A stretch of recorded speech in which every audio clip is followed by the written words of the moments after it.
I'm going to get myself in potentially a great deal of trouble right now. Because in my hand, they're already going for it. It's a coin. This is not going to be slapped on a table, I promise you. This is called a challenge coin. Everybody has to have a challenge coin if you're in the service, because if you're in the bar and you hear a sound like this, coin check. That means everybody's got to come up with his coin within 1 minute, not encased in plastic, and also slam it down on the table. I'm rapidly running out of time to get this out of the container. The person who doesn't have his coin buys a round. And now you, ladies and gentlemen, have the opportunity to join us in getting your own Raptor demo team coin in the blue tent right off the nose of the F-14 Tomcat or from any one of the Raptor team members. Check it out. $10 a piece for you. It'll be a great memento of a great show. Tim, Max, everybody. Thank you, buddy. Please. Real thanks, you guys. And as these guys taxi back, right overhead, we've got the Sabre versus Mustang demonstration with Ed Shipley in the F-86 Sabre jet, and Captain Snort in the P-51 Mustang.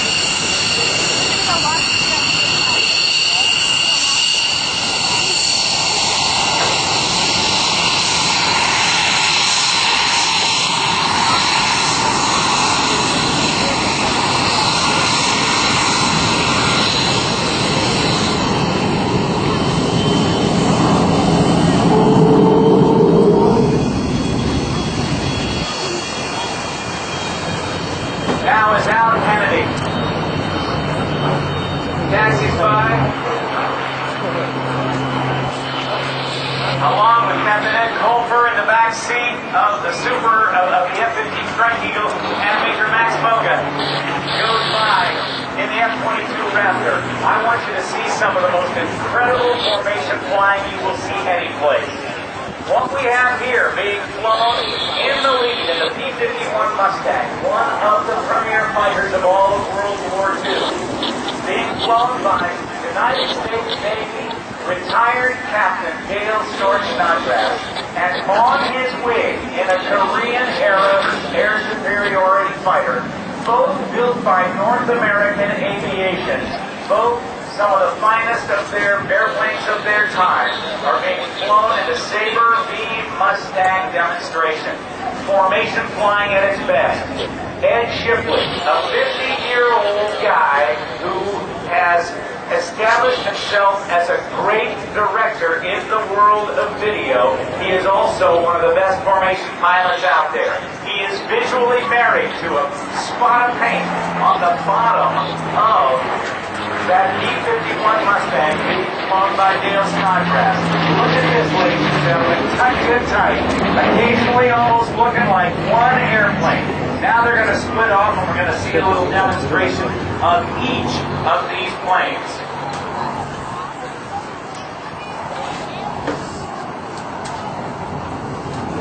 The P-51 Mustang was built because of a request by the British Purchasing Commission in 1942. There's a little bit of history. In addition to the Spitfires and Hurricanes that were frontline fighters for the Royal Air Force in World War II, they also flew P-40 Warhawks built by the Curtiss Aircraft Company of America. They also flew a North American aviation aircraft that they called the Harbor. It was their advanced trainer. The Navy called it the SNJ. The Army Air Force called it the Texan.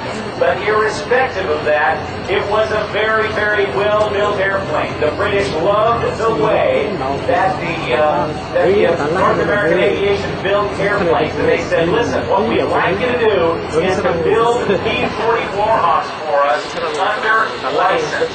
And so, The folks at North American Aviation, Dutch Kimballberger, the president, and his chief designers, Edgar Schmidt and Lee Atwood and Ray Rice, said, give us 120 days and we'll build you a brand new airplane. And they built the Mustang. With a top speed of 425 miles per hour, initially outfitted with an Allison V12 engine.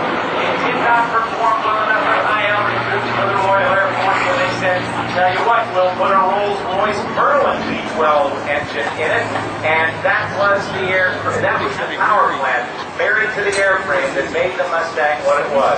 With over 15,000 Mustangs built, there are about 150 remaining in flight anywhere in the world. And today, this Mustang is being flown by a retired Navy captain who has the distinction of having flown more hours in the United States Navy's F-14 Tomcat than any other person in the world, with over 4,800 hours of Tomcat time and 1,200 carrier-arrested landings. Ed Shipley has flown everything from World War II trainers like the T-6 all the way up to 747 jumbo jets and P-51 Mustangs. And these two guys are doing a formation demonstration that will knock your socks off. Look how tight they are.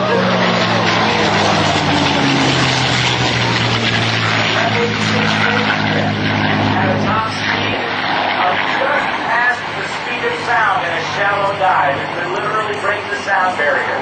Powered by a J-47 jet engine with about 6,000 pounds of thrust. The Mustang, Rolls-Royce built, a design Packard-built V12 engine generated about 1,420 horsepower. Now, Dale Snodgrass is going to go out into the back course, and let's take a look as Ed Shipley dives toward show center in this F-86 Sabre jet.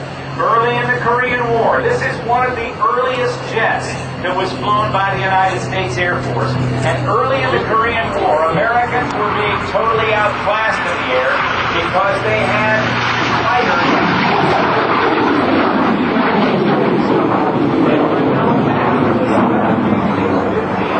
Flown by the Korean Air Force and often piloted by talented Russian pilots. The F-86 was hurried into production in 1950, and when it got to the Korean conflict, this aircraft became the air superiority fighter of the Korean War, giving the Americans a between 7-to-1 and 10-to-1 victory ratio in the skies over North Korea.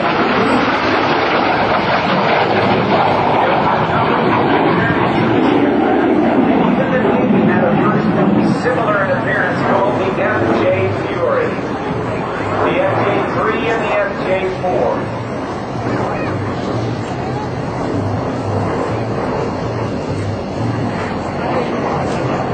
Babette Lapworth, meet your grandkids at the Lost and Found. Babette Lapworth, meet your grandkids at the Lost and Found. And Shipley was also a member of the Six of Diamonds T6 acrobatic team. He was a wingman and his team leader.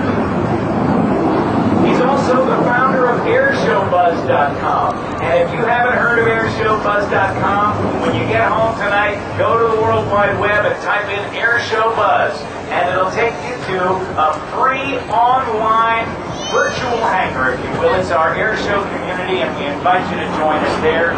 It is a great place to see some great videos about air shows, some great photos submitted by folks just like you who come to air shows in the New York South, and forums with reviews about air shows, with information about your favorite performers, your favorite jet teams. Check us out at AirshowBuzz.com. Ed is the founder. As a video director and editor, he's won Clio Awards for his award-winning television advertisements, and also a gold medal at the New York Film Festival. He's an artist. He's a great formation pilot. And now, from the right, pulling up into the show box, is that man who has more time on the Tomcat than anybody else, and because the Tomcat is now retired, no one will ever have more hours in the Tomcat than Dale Snodgrass. He was the son of a test pilot. He was born on Long Island. He attended the University of Minnesota on a Naval Reserve Officer Training Corps scholarship. He was was a member of the swim team, an all-American member. He graduated with a Bachelor of Science in Biology and got into flying. He was the first flight school graduate to be selected for F-14 Tomcat training. He was the first non-fleet experienced pilot to carrier qualify in the F-14, both day and night carrier qualifications. He was selected as the Navy Fighter Pilot of the Year in 1985. He was selected by Grumman Aerospace, the manufacturer of the Tomcat, as the Tomcat of the Year for the best F-14 pilot in 1986.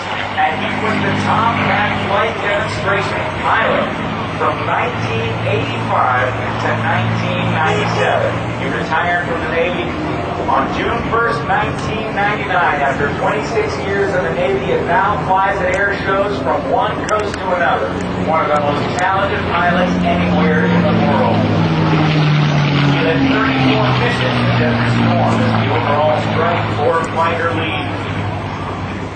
He's won 3 air medals for valor during Operation Desert Storm, 2 meritorious service medals for exceptional service in a position of senior leadership. And if you're an air show geek and you've ever seen a picture of a Tomcat,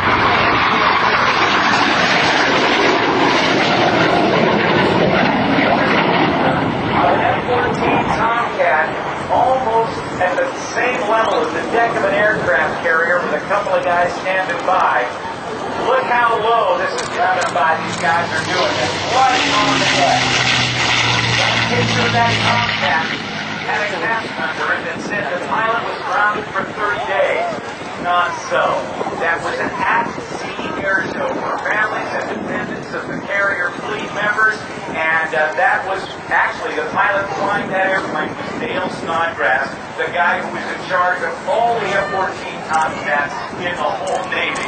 He was not grounded, but that's who he is. Second sharply to the left. You see that beautiful line of that airplane? It was the first swept-wing Air Force fighter that the Air Force ever had, and led to the development of so many other planes like the F-100 Super Sabre, also built by North America, the first jet fighter in America that broke the sound barrier. The Mustang served in every sphere of the war and was considered to be one of the little friends. Early in the war, the bomber crews, when they would take off from England with 10 airmen in each bomber, hundreds of bombers going across the English Channel, sometimes in bad weather, to bomb targets in Germany. On the way, there was not enough fuel aboard the fighters to protect them all the way to the targets and back. And also the British Red Devil. Here comes from the right. This is the aircraft, the Snodgrass, the training aircraft, that F-86 jet. Ed Shipley, good morning, everybody. We also want to thank David Park Company for providing us with our headset communication features. David Park has a new excellent voice headset, and if you're a pilot and you'd like to restore your flight, the new X11 and David Park beautiful DavidPark.com on the World Wide Web today. There they are, ladies and gentlemen. Dale Snodgrass and Ed Shipley just passed the show center. Thanks again, Dave Clark. We're just a minute away. I'm going to turn the microphone over to my friend Herschel Davis. Herschel, you've got some guys about ready to jump out of a perfectly good aircraft.